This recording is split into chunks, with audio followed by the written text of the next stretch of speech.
அனைவருக்கும் வணக்கம். நான் மருத்துவர் Govindaraju, consultant physician and diabetologist in Thomas hospital, Puliyangudi.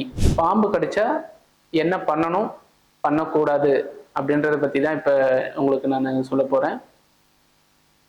இப்போ நம்ம ஏதாவது ஒரு ஒர்க்கிங் பிளேஸில் இருக்கிறோம், இல்லை ஏதாவது ஒரு டூரிஸ்ட் பிளேஸ் போகிறோம், இல்லை நெய்பர்ஸ்க்கு யாருக்கும் பாம்பு கடிச்சிருச்சு அப்படின்னா என்ன செய்யணும் அப்படின்னா, ஃபஸ்ட்டு ஒரு பதட்டமான சூழ்நிலையை உருவாக்கிக்க கூடாது.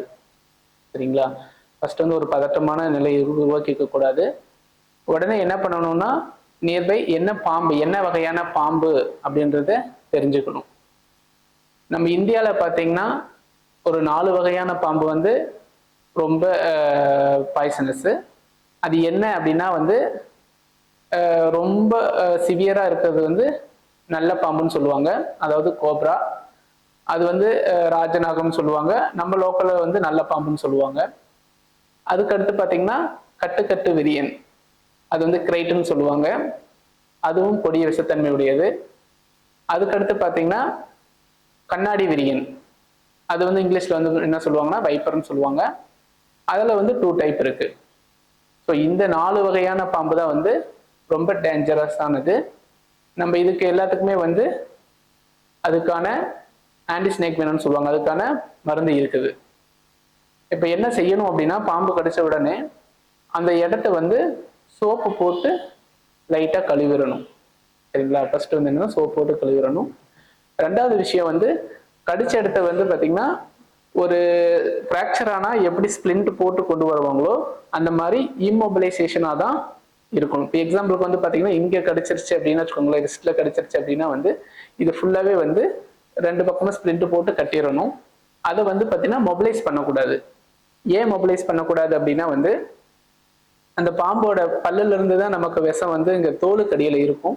ஸோ சப்போஸ் இப்போ நம்ம மொபிலைஸ் பண்ணும் பொழுது அது ஈஸியாக நம்ம பிளட் சர்க்குலேஷன் போயிட்டு ஈஸியாக அதோட அறிகுறிகளை காமிக்க ஆரம்பிக்கும். ஸோ அதனால என்ன செய்யணும் அப்படின்னா, ஒரு ஃப்ராக்சரான பேஷண்ட்டுக்கு நம்ம எப்படி ஸ்பிளிண்ட் போடுவோமோ அந்த மாதிரி ஸ்பிளிண்ட் போட்டுறணும். போட்டுட்டு உடனே என்ன செய்யணும், நியர்பை ஹாஸ்பிட்டலுக்கு நம்ம உடனே கூட்டிட்டு போகணும். இதுதான் நம்ம செய்ய வேண்டியது. சரி, என்னெல்லாம் செய்யக்கூடாது அப்படின்னா, ஃபர்ஸ்ட் விஷயம் என்ன அப்படின்னா நம்ம லோக்கல்ல என்ன பண்ணுவாங்க, ஏதாவது பாம்பு கடி இடத்துல ஏதாவது அப்ளை பண்ணுவாங்க. எக்ஸாம்பிள் என்னன்னு பார்த்தீங்கன்னா, சுண்ணாம்பு சில பேர் வச்சிருப்பாங்க. இல்லை அப்படின்னா நம்ம கிராமத்துல ஏதாவது கிடைக்கக்கூடிய அந்த செடி கொடிகள் எல்லாமே அதுக்குன்னு அவங்க ஸ்பெசிஃபிக்கா இருக்கும். அதை வச்சு என்ன பண்ணுவாங்க, பேஸ்ட் மாதிரி வச்சு அந்த ஊண்ட பைட் பண்ண இடத்துலயே அப்ளை பண்ணிட்டு வருவாங்க. இதையும் தவிர்த்து இன்னும் சில கிராமங்கள்லாம் பார்த்தீங்கன்னா இன்னுமே இது செஞ்சுட்டு தான் இருக்காங்க. என்ன அப்படின்னா கடிப்பட்ட இடத்துல பிளேடை வச்சு கிழிச்சு விடுவாங்க. ஸோ அந்த மாதிரி எல்லாம் பண்ணக்கூடாது. ஏன் பிளேடை வச்சு கிழிச்சு விடக்கூடாது அப்படின்னா, இந்த வைப்பர் அப்படின்ற ஒரு பாம்பு சொன்னோம் இல்லைங்களா, அதாவது கண்ணாடி விரியன், அது பார்த்தீங்கன்னா நம்ம ரத்த குழாய்களை தான் அதிகமாக பாதிக்கும். ஸோ அப்போ அதிக ரத்தப்போக்கு ஏற்படும். சரிங்களா? அதிகமாக ரத்தம் எக்ஸசிவா லாஸ் ஆகிடும்.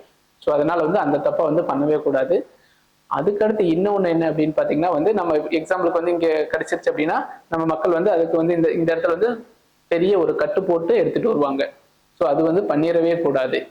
ஏன் அப்படின்னா சில பாம்பு கடிகள் என்ன ஆகும் அப்படின்னா இந்த இடம் எல்லாமே அழுகிடும். இன்னொன்று என்னன்னா மோர் பெயின், ரொம்ப வலித்தன்மையாகவும் இருக்கும். சரிங்களா? ஸோ அதனால இந்த மாதிரி இதெல்லாம் பண்ணவே கூடாது.